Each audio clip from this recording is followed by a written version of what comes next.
অমন করে কি দেখছো? দেখছি তোদের দুজনের মধ্যে কে রাখি আর কে পূর্ণিমা। তুমি চিনতে পারছো না?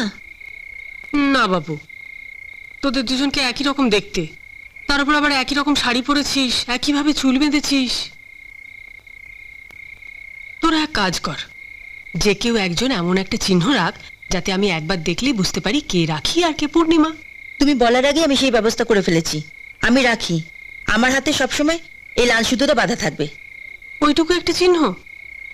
তুই দুষ্টুমি করে হাতটা লুকিয়ে ফেললে আমি তো তোকে চিনতেই পারবো না। ঠিক আছে, কি করা যায় বলতো? তুই যেমন শহরের পোশাক মানে প্যান্ট শার্ট সালাগঞ্জ পরে থাকিস সেরকম পরে থাকবি। না না, তাহলে তুই মজা করে যাবে না।